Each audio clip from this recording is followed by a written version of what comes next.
Mr. Smith, Ms. Gruhl, myself, Bernard Parks, as chair. We'd like to go through the agenda, and what we have is closed session items 1, 2, and 3. Ask colleagues if we can concur on consent items 4, 5, and 6,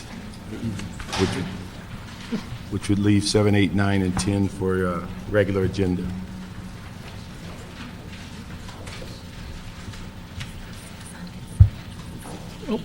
I have an issue on number 6, if I could. Okay, let's just hold that then. And then on 4 and 5 on consent? Okay. On 4, we'll approve the CLA recommendations. On 5, approve the LADOT recommendations. And I'd like to see if we could add in the committee report, if understanding when these fees will be implemented and how much of that increase will be in the 0809 budget. On number 6, I can resolve, I think, Okay. real fast. There was a $49,000 expenditure, or a $49,000 surplus on a Granada Hills project. And I'm going to ask that we have a problem in our park in Granada, in Chatsworth, right next door, with contamination. It's going to cost upwards of $500,000 just to figure out what to do there. And so I'm just asking if that $49,000 for the Granada Hills STM could be moved over. You're talking about the Street Lighting Assessments Fund reversion, right? Right. So you just want that moved to, To the Chatsworth Park South remediation project? is it a lighting project? No. Because the funds can only be used for a lighting project. Only for a lighting project? I thought it Yes. could, I thought any of the CIEP projects. No, would go- this was funded from the Street Lighting Assessment So Fund. it has to go back into street Yes. lighting only? Yes. That's not what the CLA told me.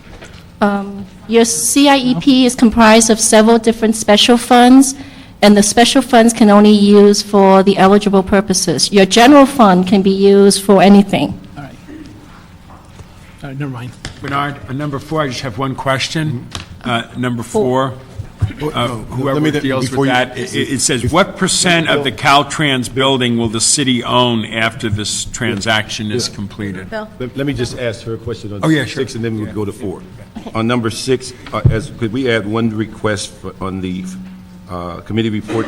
This committee asked in prior meetings for thorough review and evaluation and a understanding of previous transactions on the PWTF fund, and I don't think we've ever gotten it, so we'd ask that request be Okay, carried through and brought back. you're referring to the Public Works Trust Fund? Yes, we'd asked a while back because we didn't know how it was repaid, and there were Okay, funds. there that- was a Public Works Trust Fund report from the Board of Public Works, is about a year ago, because this request was in the '06, Okay. '07, '08 budget. And there was a report back to this committee.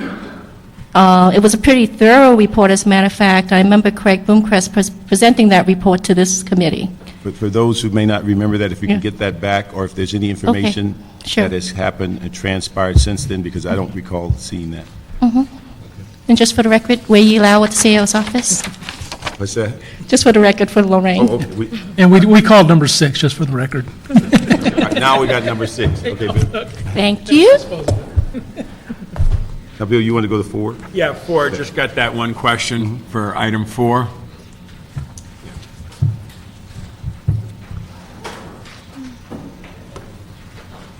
The question again, my friend, is what percent of the Caltrans building will the city own after this transaction is completed? The actual transaction before you is for us Your to... name, just for the record. Mr. Chairman, Paul Smith, CLA. The transaction before you is relative to the two properties which are on Broadway. It's a state parcel and a county parcel. The city owns a 7% possessory interest in those parcels, and we get some revenue off it from those parking lots. When we entered into the 2002 agreement, where we exchanged the two properties where the PAB is and where the current DOT Caltrans building is, we bought the property where the Caltrans building is, and they own the property where the PAB is. We exchanged those properties. We essentially exchanged those two properties. And in that deal, we also told the state, because our 7% is on the state property, that we would reconvene that 7% interest back to the state as part of that 2002 exchange agreement. I'm not sure if I'm answering your question, but what we essentially did on the 2002 deal, we just exchanged those two properties and let each one of them build their, Yeah, thanks. okay. Let me just ask on that, was that 60,000 allocation to the general fund, or did that fund something as a line item? I think it's a general fund receipt, but I think it does fund something. I think it may be Goes in the general- CCYF, maybe get some of that money. Thank you. Okay, we'll go to closed session.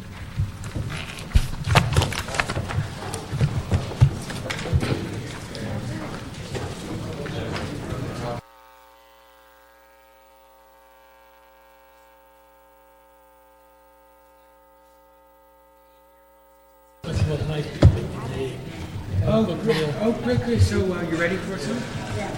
Now? No. August 10th, or before we You got it. Yeah. You let me know that. Okay. Great. That's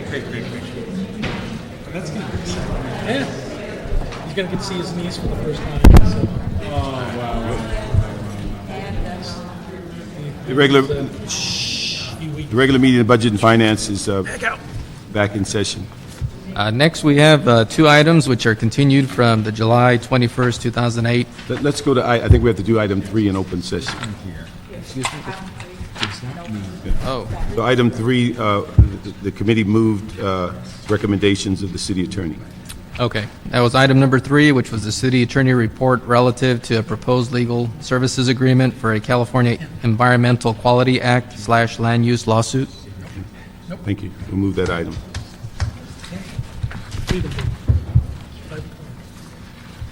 Next, we have two item numbers 7 and 8, which were continued from Budget and Finance meeting held on July 21st, 2008. Item number 7 is relative to a discussion with the City Controller, CAO, and CLA concerning the Controller's memorandum dated June 12, 2008, addressed to all general managers relative to the potential cancellation of encumbrances. And item number 8, which is the CAO report relative to the Governor's 2008-09 May revise to the proposed 2008-09 state budget and potential city impacts. Good afternoon. I'm Bill Lamb from the Controller. We continued work on the closing this past week. We have readjusted the amount of reversions. Last week I told you it was $10 million. It's actually closer to 30. It's 29 and change. So say that again, it's closer to what? 30 million in reversions. It's still less than the budget, but not nearly as much less than the budget. How much less? I think about 9 million. 10, 12 million, something like that, in that general area. 40. What has happened is we have an intensive manual process, and we've been working very hard since the middle of June. And in order to try to get information to this committee as soon as possible, we did not do the normal review, and we continued the review, and we found the additional reversion. This week, we're working on finalizing the figures for the reserve fund. We will be meeting with the CLA, CAO, and the mayor's office this week for them to take a look at it, and we should have some numbers for the committee next week on the reserve fund. Ray, you have anything on number 7? I think just real quick, just to add that the Controller's certainly been working and going through all the reversion worksheets with departments, trying to figure out where we'll be. I think we're in a much better spot than where we thought we might end up about a month ago. We're still looking to probably be down reserve fund about 12 million or so, but certainly it's much better than what we had indicated several weeks ago. So we're in a much better, stronger spot than where we We were at We're 50, afraid. we were at 50, then we went to 30. Yeah, the revenue's still down. It roughly about 28, almost 29 million. But with the reversion data that's being finalized now, it looks like we'll start the year, the reserve fund, at 180 or so, minus perhaps the transfer, I think, that the controller will do later on in the year. But all in all, we're a much better spot than we were going to be, a couple weeks ago. So. Then on item 8, any new information? I think item 8, certainly we've had this item held over in council as well, And I actually don't have any new information to report, but certainly as information trickles out that's of a concern, that we'll get back to you. I think we'll be reporting back. We have an item tomorrow in council, and certainly Wednesday. There was the discussion about the Senate committee, possibly getting some decisions out of that, though I think where they were heading down the path of some tax increases and so forth. And I think when that gets to the full assembly and so forth, we'll have a little bit different discussion, and we'll see where we end up. So I think as stated before, our fear is they will get us, take some of our transportation money, the Prop 42, possibly even some of the property tax. So once we get some more information, we'll certainly get it out there and let you guys know what the impact might be. Sorry. So I know we were waiting, one of the things for tomorrow, we had it on the agenda for tomorrow in council, because Parada was going to have a vote tomorrow. It's our understanding, just my staff told me that it's not happening tomorrow. Is that true? I don't know. We can follow up as far as when actually. I'm not that I doubt my staff. Staff is very good. They're working together, SAR's office and my office staff. But I assume, that we should just kind of find out what the latest is. But it sounded like they weren't sure they were going to have the votes for it, so that puts us into another period of time without knowing our fate. I think it'll be a few weeks before we find out our fate, as you put it. So. Let me go back to 7. What will be our drop dead date to know the final number on the reversions? We're making progress, but when will we close the books on that issue? Final will probably be 2 weeks. We should have a good number next week after the CAO, CLA, and mayor review. Any other questions? On number 8, have we heard anything from the California League of Cities about whether or not they're talking about doing a lawsuit if they did raid the local funds? I was wondering if, I know we had that discussion the other day, and we didn't take an action or anything that I recall. Have we heard anything more from the League of Cities? I have not heard anything more from the League of Cities as far as the lawsuit's concerned. And certainly they've been providing information with whatever information that trickles out, but I haven't had any. I'd ask that you or the CLA follow up on that for the next time this is discussed in council, because I think maybe we should take an action to say if the league does file a lawsuit, we ought to enjoin that lawsuit right away and have already given the vote to the city attorney so they can take action right away to do that if necessary. Yes. Let me ask you a question. Those props, I think about 4 or 5 of them add up to like 50 million, and then maybe another 100 million would be if they would raid. We heard the figure 150 million. Can they, is the city attorney able to help us on this? Can they literally take like Prop 63, which I'm most familiar with, which was money to deal with mental illness? It's been building up in accounts. The cities, the counties dealing with it are putting out RFPs, trying to flesh it into the system. Can they just raid those monies like that? Isn't there any safeguard when the people vote for these propositions that these politicians up there can't touch it? Or is it always a little goosey-loosey when we vote on these things? Ray probably has a better answer than I do, but I don't trust the state any farther than you can throw them. I think they're going to, if the state gets into budgetary problems, we're going to suffer right with them. Yeah, but my problem is if I did a lot of election specials, did a lot of television, did everything about informing, educating, connecting people to the issues, vote yes, vote no, whatever the story is. And when I read the fine print, I never get beyond hearing that is what is going to be for. So every time I see them trying to raid, be it a transportation pot or now this Prop 63 pot potential, isn't that against the law, and aren't they violating the people's trust or not? I mean, that's what I want to know. Or there's always a little bit of flexibility that they can damn well do what they want. There's an out clause in all of those. Sorry? There's an out clause in all those bills, and that is declaration of financial There emergency. generally are, even in the, the record, Peter Echeverria from the City Attorney's Office, even in the initiatives, there's the ability generally to declare an emergency and then go and quote, borrow funds. There is a question about the legality of them doing that, and that's part of what the league is pursuing and would pursue in a lawsuit if they do file one. I've had some preliminary discussions with the Legal Advocacy Department, which I represent the City of Los Angeles in that committee. But those were preliminary discussions. I don't know what the status is. I will check and work with the CLA so that you're informed of that. The first opportunity.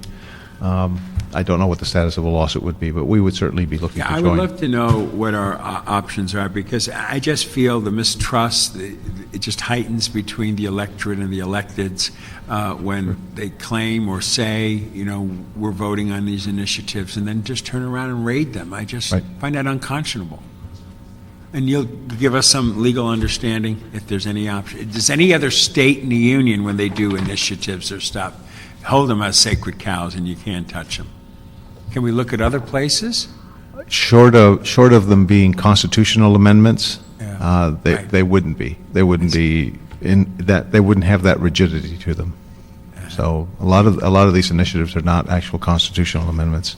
There is always the ability to do that. So if it was a constitutional amendment, in other words, if we wrote it differently and make like this 1A business, that money constitutional, then they wouldn't be able to touch it?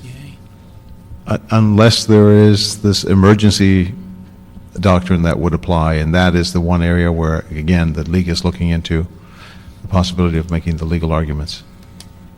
Yeah, the state hasn't declared an emergency yet legally. Not as far as I know, not this So year. if they don't, then we have an option. I think if they Then do. we'd have I a think stronger we argument. Might have a little out, yeah. Maybe just sue just for the heck of it, though. Any other questions? Okay, we'll hold these items for next week. We have a meeting next week, right? You never know what happens here. All right. You might win. All right, last, we have item number 9 and number 10, which were continued from the July 21st Budget and Finance meeting. Item number 9 is the city clerk's report relative to the notification process for achievement of unclaimed property. And item number 10 is the city treasurer's report relative to a request from the Los Angeles Police Department to escheat $340,000 from their unclaimed money seized incidental to arrest trust fund to the city general fund.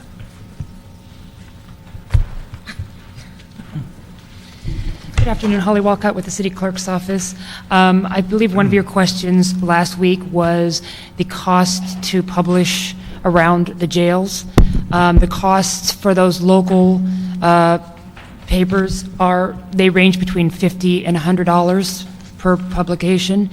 For example, the Sentinel was $89.41. The LA Independent, it was around $50. So if we only went with the regional jails, which were 77th Valley and Parker Center, it would run around $211 per sheetment, or annually at $1,271, around $1,300 for doing it 6 times a year. Now, how effective it is, because we are talking about things that are over 3 years old and could represent thousands of cases. And I know Steve Johnson's here to answer the questions you had about what attempts were made at the time of arrest. Steve Johnson, I'm the commanding officer of Property Division. Basically, when money is taken or property is taken from an individual, the individual is given a receipt for property taken into custody, which also indicates the dollar amount of any funds that are taken from that individual. On the back of the form, it actually indicates the process that the individual would go through to claim that money. It indicates for information regarding property release, contact the Detective Division indicated by an X below between the hours of 7:30 and 3:30 p.m. Monday through Friday. And it actually indicates all of the area stations where they can call to get information on getting their money released. And it also indicates that if they don't have a permanent address or they change addresses, it's their responsibility to update us as to where they are. Now, the process is we deposit the money, or the money comes into us. It's held, it's counted several times. It's held in cash form for 60 days. So we actually keep the cash for 60 days. Generally, if we've taken money away from an individual and in error, generally within the first 60 days, there's a release. The officer will put a release in the system. And if they come within 60 days, we actually give them the cash back. If it's more than 60 days, Brinks comes in and we actually deposit and it goes into a checking account. And then all returns after that point in time are done by check. So that's how we handle the money. Now, property division works, we're just kind of an agent for the investigating officer, detective handling the case. We hold the money is held in that checking account until the detective either says, release it to this individual, in which case our system automatically mails them a letter at the address that the detective has provided. And then they have 90 days from that point in time, actually a little longer than that system. Although the legal requirement is 90 days, our system is programmed to give them 97 days to actually come and make arrangements. They can mail us the form back with a copy of their ID. We will mail them a check. They can come into one of our property rooms and we will fill out a check request. There's any number of ways to do it. We routinely get letters from inmates at various penal institutions, and we go through the process with them. Most of the time, those though tend to be after the time that the money has been disposed of, and then we actually assist them by providing for them the claim forms necessary to file the claims. The paperwork comes back to us. We compile the information and send it to the city attorney's office, get their approval to basically send them a check for those funds.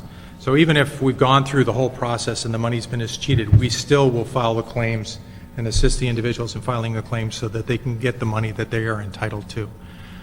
But up front, it's the detective that drives the release process, and they have to make a decision as to who has a legal right to these funds, if anybody, and then go into the system and enter that release into the system. After that, it's an almost automatic process that we go through. Let me ask you, are we talking about, we're not talking about funds that are booked in the evidence, we're talking about funds that are retrieved during the booking process?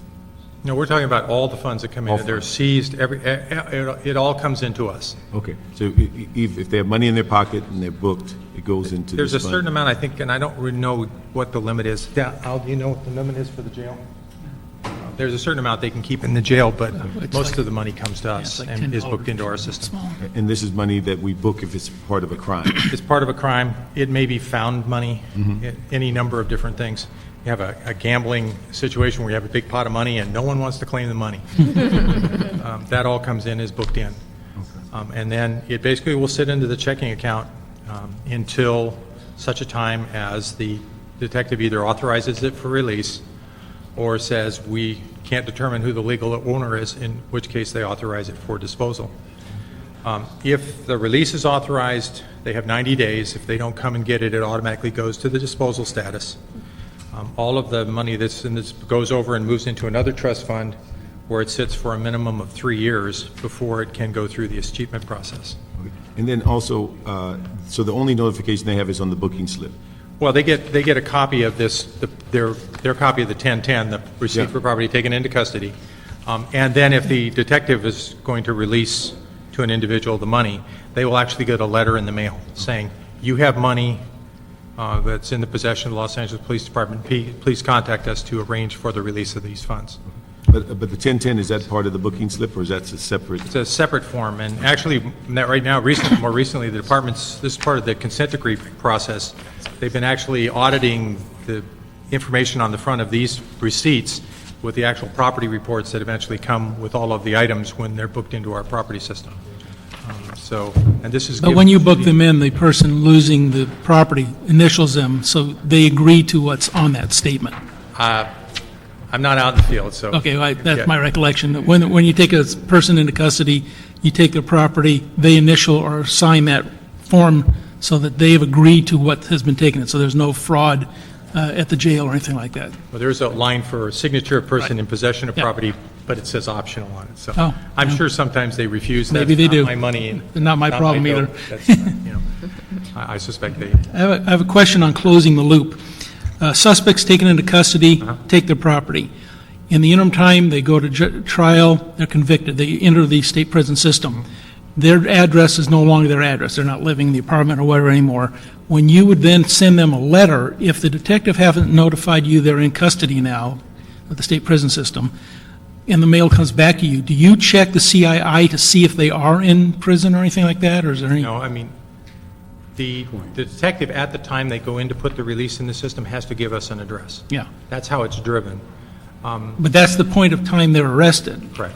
If they've gone to Well, prison no. and they're no longer there, it's up to the detective to notify you that they're now in custody. They actually give us an address when they go to put the release on, not when they originally book it. But if they haven't done the release, I'm saying, the detective doesn't do his job. Then the money would sit there. Would sit there. Now, what we And then would be cheated in this process. That's my concern is, John Smith has been arrested, he's lost his apartment, he's gone to jail, the detective didn't do the release, now we're cheating his funds. Do we check against the state prison system to see if they're in custody or anything like that? No. We don't have the staff and property division. Now, again, we do get a lot of letters from the penal system, people inquiring about their money. Yeah. And even if it has gone all the way through escheatment, we research the case, determine the status of the case, how much money was involved, compile a package, which we then forward, we basically get the person to file a claim against the city. We assist them, we mail them the claim forms. If they're in a penal institution, normally these forms need to be notarized.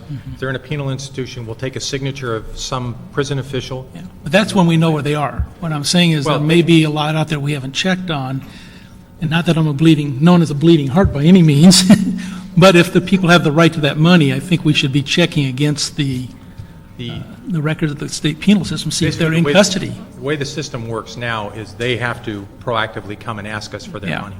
And we will do everything in our power to assist them in filing the claim, investigating the But claim. that's assuming that the mental capacity of John Smith is such that he knows he's got X number of time to file on the achievement. I doubt very many of them do. Or as we said, read the Daily Journal. Yeah, which they nobody- don't. Well, and the That's problem my that we run concern. into is that we only have, We don't read the dirty. we don't. Although, all that gambling money there, I might start looking. Well, the money is booked to, whoever the officer, if we have an arrestee, for Yeah. example, if it's a liquor store robbery and we book it to the arrestee, the actual property owner may be the liquor store. So we wouldn't be releasing it to the person who it's booked to. So now, that's why we rely on the detectives to go into the system and say, release the money from this case to this liquor store, and we actually send them a letter. And I understand that. My concern is you look at some division, like a Rampart division, other where the caseload of an average detective is 3 times what it is in other divisions. They're barely getting their paperwork done, let alone following through all the elements that they're required to do. My concern is that there are people being left out that have a right to some of this money because they A, don't know they're supposed to do that, or B, just don't have the capacity to do it.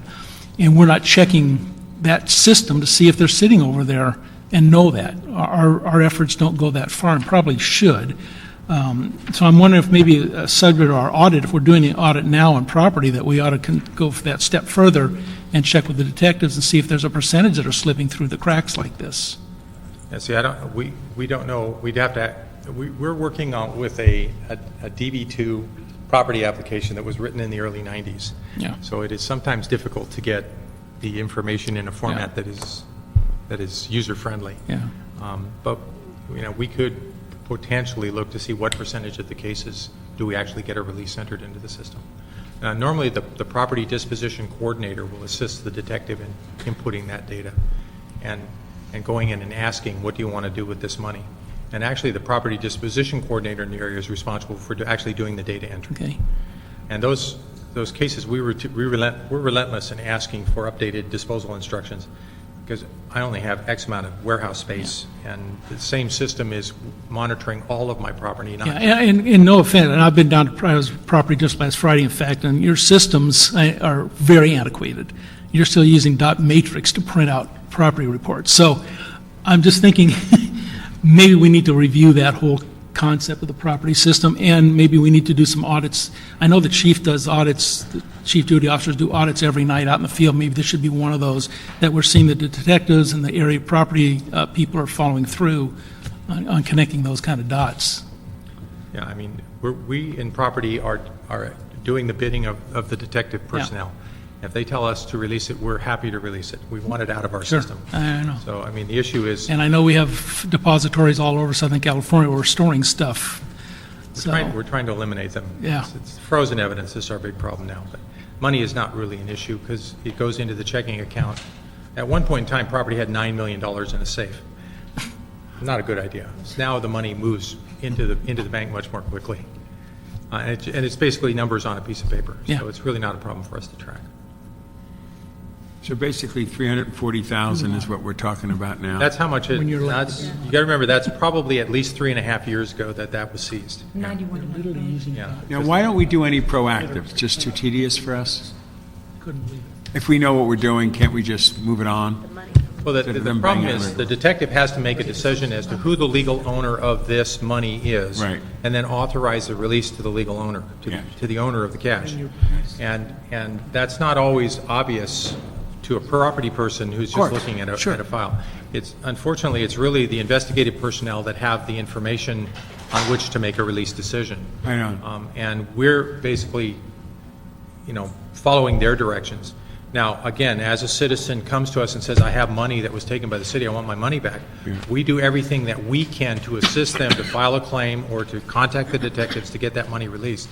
But we only know who those people are is when they come to us. I understand, but what about the detective having a responsibility, or whomever, who put the money in this account, or the possessions of whatever in the account, outlining where it came from and what, and then have some time-sensitive strategy where they must respond to whatever happened? Because you can't do that. Nobody else can do that but that particular. Make that part of the requirement, But SOP or whatever. The program, the system is designed to ask for updated disposal instructions every 6 months or on homicides every year. And one of the potential outcomes is to release. So they have to tell us to either hold it, release it, or dispose of it every 6 months or a year.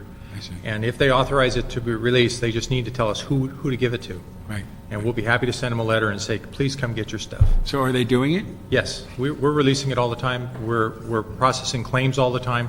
Rarely, if ever, do we get a claim that we've sent to the city attorney where it comes back and fair enough. the Now, city attorney's all denied right. the claim. 340,000, though, what would you say that 340,000 basically is made up of, and why, or whatever, if It's- your instincts? Thousands of cases have, we've written checks for $1.50. Yeah. And we've written checks for $10,000 or $15,000, $20,000. Right. So Very soon. the amount of money that's coming in each particular case varies. Okay, then let me just go back to the money. Why is there 340,000? Because they aren't aware that it's their money? They don't read the legal Well, journal. if the detective cannot determine who is the legal owner of these currencies, Yeah. then it's not released. Correct. It stays in possession and eventually gets cheated. I If the detective authorizes the release Yeah. and the person never comes to pick up their money, it proceeds through eventually to escheatment. But how much of this would be where they were authorized to come and get it and didn't get it? So that's an interesting question. No, I don't think we've ever looked at that. Because that would be the one where I want to see what the next response should have been, could have been, why didn't we, or whatever. Well, we can talk to ITA and see if we can pull that information out. That'd be lovely. It'd be interesting to see where they heard about it. That's what I'm saying. Yeah. All of that kind of aspects, we'd like to get a better appreciation of that. What we find is that the people that are in the penal institutions, there's a good educational system going on there. We get lots of letters from them to hold their personal property. Of course. Because they know we destroy it after 60 or 90 days. And they send us a letter to keep it an extra 10 months. And the people in the prisons are sending us letters routinely to retrieve their money. So I see. I think that's kind of common knowledge. We get a lot of those. cigarettes, it's more valuable in prison. Have you looked at, using some of the I never can say that correctly. Escheatment funds to upgrade the computer system, which ultimately will save time and money? We have looked at some upgrades to our current system. We're talking about a system that is coming Right. up on 20 years old. It's very difficult to maintain, and it's not very user-friendly. The problem was, it was a huge investment when it was built. Just moving the data over is easy, but this incorporates all the business rules, like how long we hold things before we move them for pre-escheatment and escheatment, and how long we wait until we send out letters for disposal instruction updates. All of that is the front end, and it would be very expensive. I've been discussing it with Mr. Riley to see if we can find funding. Last year, we asked, as part of our budgetary request out of property division, to just get $50,000 or $75,000 to get a Right. consultant to come in and look to see what we could Right. do. Obviously, we didn't get that in the budget, so we're doing the best we can with the system that we have. Is achievement money comes into the budget, the general fund, when we get it back? Policy decision. Yes. It's a policy decision. It's a policy decision. I like that. That means we have to make the decision. It would be interesting to see how much, we get. I don't remember how much we had in our budget for achievement and so forth. But it would be, again, it can be penny wise and pound foolish. And if it's taking that much, it's going to take a lot of time for people who are working on that, and the system isn't, it's serving a lot of other purposes, it sounds like, other than being able to give people money back, but how long to time, everything, controls everything, It yes. controls everything in property division. So the dollar spent and the time that your officers and others are spent, it would be well worth an investment. So I guess that's saying we'd like to know, as we go through this next year, what the plans. We'd be happy to provide that. You said that you didn't get the, $75,000 for the review? Is that what's going to be an outside vendor, or is that a set cost? The initial pass discussion I had with Mr. Riley was trying to get a consultant to come in and look at our system and see what it would take to upgrade it. Recommendations. So, I mean, that's a ballpark figure? Yeah, that was a ballpark. So we're not going out to RFP or anything like that? Okay. Let me ask the city attorney, is that, when we asked the question earlier about this money going to general fund, could it be redirected before it gets to the general fund? I'm not sure there's anyone here from the city attorneys. Have they escaped? Any city attorneys? They said yes just before they left. Okay. Well, if we're reverting to the general fund, that means we can put it in where we want to, really. Because it's a policy decision, right? Policy decision. So let's, on items, let's see, item 9, if we can, let's see, we note and file the city clerk's report, but also that we ask that the expanded notification system go into play, where we look at more advertisement, notifying individuals or newspaper ads in the general locations. So did you want it just in the regional locations or in all? Well, what's the difference in the number of jails? Well, they're running between 50 and 100. I don't know, how many jails? Are there 6? It's more than that. 8? I don't, Because all, Harry? I don't know the total number of the thing jails. is, But all- 7 jails, so it'd be, at the highest, it would be $700 additional from what we're paying now, times 6. So,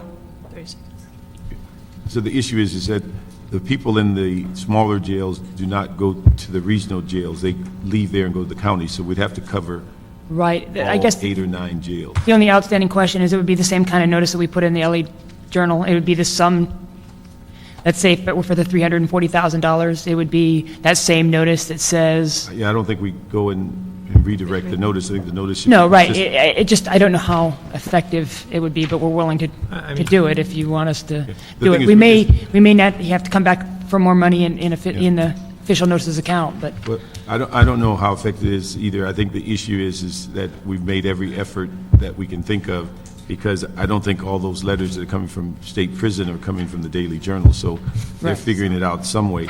But the issue, I think, for our purposes, we need to be as clear as we can that we made every effort. I think the 1010 form serves a purpose, but again, I would assume many people that get booked, the last thing that they think about is keeping track of a piece of paper that they then have to read the whole back of it to figure out how to get my money back, so. And to be honest, if these ads could be general in nature, that if the city is, planning on us cheating this amount of money, if you believe you have money in the custody of the police department, well, we only do official notices, so we would have to do it in the format of an official notice. right? And then what does that mean? A sample of it was with our, should have been with our report. They look kind of like that. Okay, that's on page, the attachment, okay. Right here.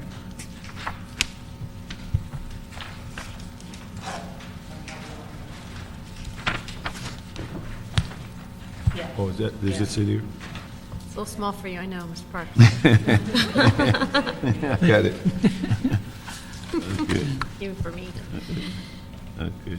So this would be the format in the standard. It doesn't identify what jails it may have come, this is just the general amount of money, and depending on what, 6 times a year, that money will Right. change, so the format stays. Right. I don't have a problem. I think this is something that we should do in multiple newspapers. Okay, so we're talking about a regional newspaper around each one of the jails, and then the yes or no on the LA Times. The issue, I would think if you did the LA Times, it's the Very only expensive. daily citywide newspaper. Then you'd hit the local ones. I did think they just back it up, so I don't think. So you want all of them? I would think that, for me, it would be the thing that we would not find a way to do less. Okay. We would be enhancing, we have one daily Right, but right citywide- now, it just goes to the, The Daily Journal. Daily that's Journal. the Only goes. so I just want to make sure my instructions are Okay. clear, that you want it to the LA Times and to the regional jail newspaper. that would be And my- that you also know that we may have to come back for additional funds in the official Yeah, notices. but that's going to be my second thing. Okay. That The issue, I think, as we talked before, it would be less to the general fund, but that money from the enchantments could pay for those additional ads. It's not a lot of money. It's not going to bankrupt us, but I think those would be more than appropriate usage of those funds.